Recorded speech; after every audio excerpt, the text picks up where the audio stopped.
आकाशवाणी रांची से प्रस्तुत है प्रादेशिक समाचार।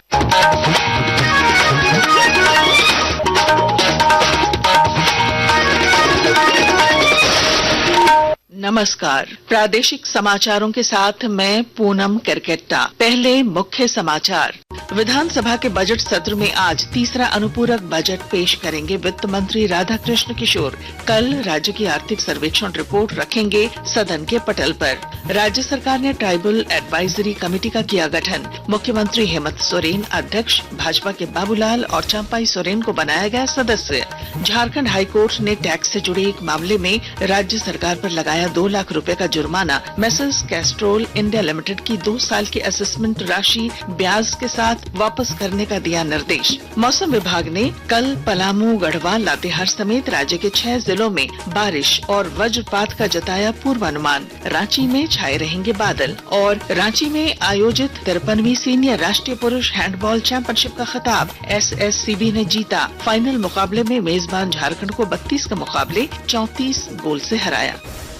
और अब समाचार विस्तार से। झारखंड विधानसभा के बजट सत्र में आज वित्त मंत्री राधाकृष्ण किशोर चालू वित्त वर्ष का तीसरा अनुपूरक बजट पेश करेंगे। इसके पहले सदन में प्रश्नकाल चलेगा, जिसमें सदस्य अपने अपने क्षेत्र के सवाल पूछेंगे, जिसका जवाब सरकार की ओर से दिया जाएगा। कल झारखंड की आर्थिक सर्वेक्षण रिपोर्ट विधानसभा के पटल पर रखी जाएगी। सर्वेक्षण रिपोर्ट से राज्य की आर्थिक स्थिति का पता चलेगा। आर्थिक सर्वेक्षण रिपोर्ट के बाद 3 मार्च को राज्य सरकार की ओर से पूर्ण बजट पेश किया जाएगा।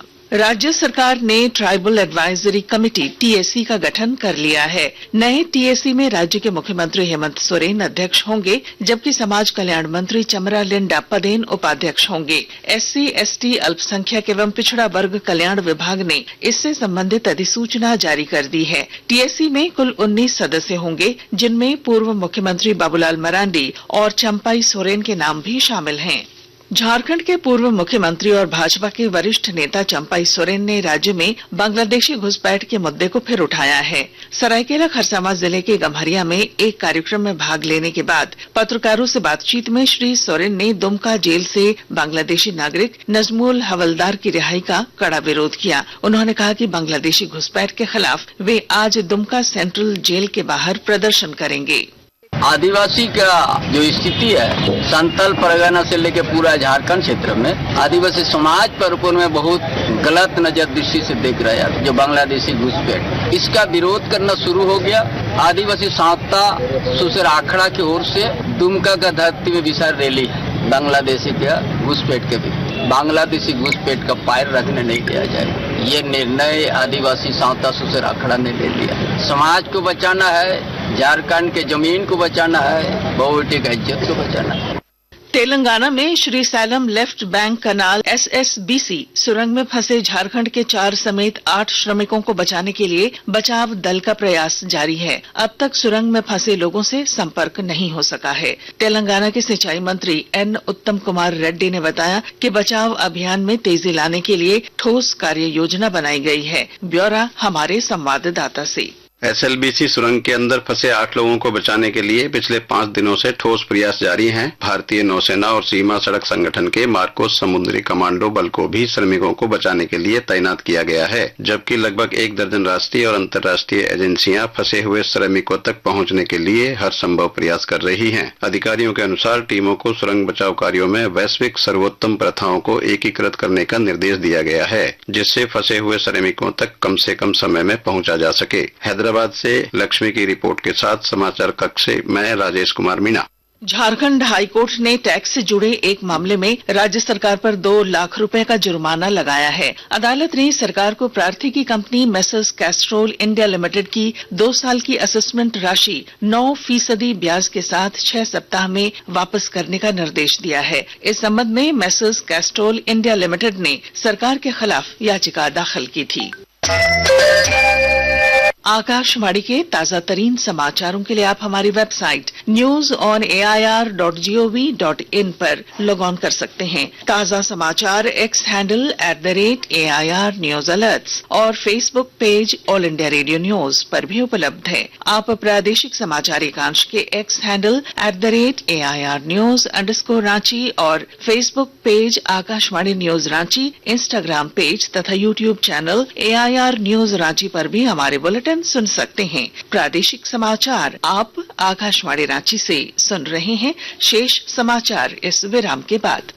वेक्टर जनित रोग मलेरिया, फाइलेरिया, डेंगू, चिकनगुनिया, कालाजार और जापानीज इंसेफेलाइटिस से बचाव के लिए मच्छरों से अपना बचाव करें। अपने घर के आसपास सफाई रखें, जल जमाव न होने दें, पानी के बर्तनों को ढक कर रखें, पूरे आस्तीन के कपड़े पहने और हमेशा मच्छरदानी के अंदर सोएं।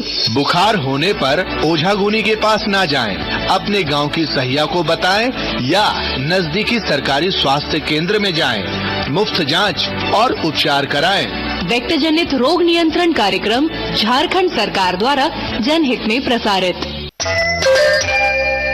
प्रादेशिक समाचार में आपका फिर स्वागत है। खूंटी जिले में अफीम की खेती के खिलाफ व्यापक अभियान चलाया जा रहा है। इस सिलसिले में जिले की सभी 86 पंचायतों में विशेष ग्राम सभा का आयोजन किया गया। इस मौके पर उपायुक्त लोकेश मिश्रा ने किसानों को वैकल्पिक खेती के लिए प्रेरित किया।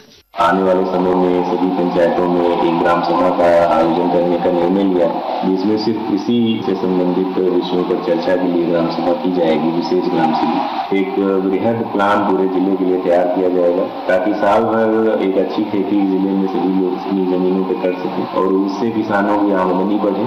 और यदि आमदनी बढ़ती है तो खुद ब खुद सभी ग्रामीणों के द्वारा अफीम की खेती को निकाल दिया जाएगा। धनबाद जिले में DMFT फंड से शहीद निर्मल महतो मेडिकल कॉलेज एवं अस्पताल और सदर अस्पताल को अपग्रेड किया जाएगा। और जानकारी के साथ हमारे संवाददाता। धनबाद जिले में DMFT फंड से शहीद निर्मल महतो मेडिकल कॉलेज एवं अस्पताल और सदर अस्पताल को अपग्रेड किया जाएगा। उपायुक्त माधवी मिश्रा ने बताया कि दोनों अस्पतालों में मैन पावर, बुनियादी संरचना के अलावा मेडिकल उपकरणों की कमी की समीक्षा की गई है। इसके साथ ही इस फंड से ANM, GNM एवं टेक्नीशियनों के रिक्त पदों को चयन प्रक्रिया के तहत भरा जाएगा। जिले के सर्वांगीण विकास के लिए DMFT फंड के 364 करोड़ 77 लाख रुपए की 847 योजनाओं के अनुमोदन के प्रस्ताव पर चर्चा की गई। दीपक, आकाशवाणी समाचार, धनबाद। कुछ संक्षिप्त खबरें। देवघर जिले से पुलिस ने 12 साइबर अपराधियों को गिरफ्तार किया है। पुलिस ने इन अपराधियों के पास से कई आपत्तिजनक चीजें बरामद की हैं। जमशेदपुर, टाटानगर और रांची से गुजरने वाली कई ट्रेनें रद्द कर दी गई हैं। पुरी से दिल्ली जाने वाली पुरुषोत्तम एक्सप्रेस भी कल नहीं चलेगी। इसके अलावा टाटा जम्मू तवी एक्सप्रेस को 28 फरवरी और 2 मार्च को रद्द किया गया है। हल्दिया आनंद विहार एक्सप्रेस भी आज रद्द कर दी गई है। सरायकेला खरसावां जिले के RIT पुलिस ने घरों से सामान चुराने वाले गिरोह के 2 सदस्यों को गिरफ्तार कर जेल भेज दिया है। पुलिस ने चोरी के सामान भी बरामद किए हैं। मौसम। राज्य सरकार ने पलामू, गढ़वा और लातेहार समेत 6 जिलों में कल और 1 मार्च को बारिश और वज्रपात का पूर्वानुमान व्यक्त किया है। इस दौरान रांची समेत राज्य के अन्य हिस्सों में बादल छाए रहने की संभावना है। हैंडबॉल। रांची में आयोजित 53वीं सीनियर पुरुष हैंडबॉल चैंपियनशिप का खिताब SSCB की टीम ने जीत लिया है। फाइनल मुकाबले में SSCB की टीम ने मेजबान झारखंड को रोमांचक मुकाबले में मात दी। झारखंड की ओर से 32 गोल किए गए, जबकि SSCB ने 34 गोल किए।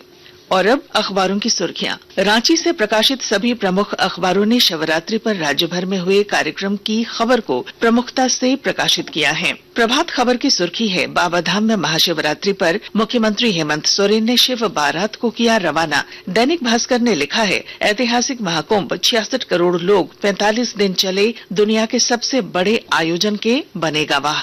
हिंदुस्तान ने केंद्र सरकार के हवाले से लिखा है, दागी चुनाव लड़ेंगे या नहीं यह संसद तय करेगी। दैनिक जागरण लिखता है, महाशिवरात्रि में लाउड स्पीकर बांधने को लेकर बवाल, पथराव। और अब अंत में मुख्य समाचार। विधानसभा के बजट सत्र में आज तीसरा अनुपूरक बजट पेश करेंगे वित्त मंत्री राधाकृष्ण किशोर। कल राज्य की आर्थिक सर्वेक्षण रिपोर्ट रखेंगे सदन के पटल पर। राज्य सरकार ने ट्राइबल एडवाइजरी कमेटी का किया गठन। मुख्यमंत्री हेमंत सोरेन अध्यक्ष, भाजपा के बाबूलाल और चंपाई सोरेन को बनाया गया सदस्य। झारखंड हाईकोर्ट ने टैक्स से जुड़े एक मामले में राज्य सरकार पर लगाया 2 लाख रुपए का जुर्माना। मेसर्स कैस्ट्रोल इंडिया लिमिटेड की 2 साल की असेसमेंट राशि ब्याज के साथ वापस करने का दिया निर्देश। मौसम विभाग ने कल पलामू, गढ़वाल, लातेहार समेत राज्य के 6 जिलों में बारिश और वज्रपात का जताया पूर्वानुमान। रांची में छाए रहेंगे बादल। और रांची में आयोजित 53वीं सीनियर राष्ट्रीय पुरुष हैंडबॉल चैंपियनशिप का खिताब एसएससीबी ने जीता। फाइनल मुकाबले में मेजबान झारखंड को 32 के मुकाबले 34 गोल से हराया। और इसके साथ ही आकाशवाणी रांची से प्रादेशिक समाचार का ये बुलेटिन समाप्त हुआ। अगला प्रादेशिक मुख्य समाचार 10 बजे प्रसारित किया जाएगा। नमस्कार।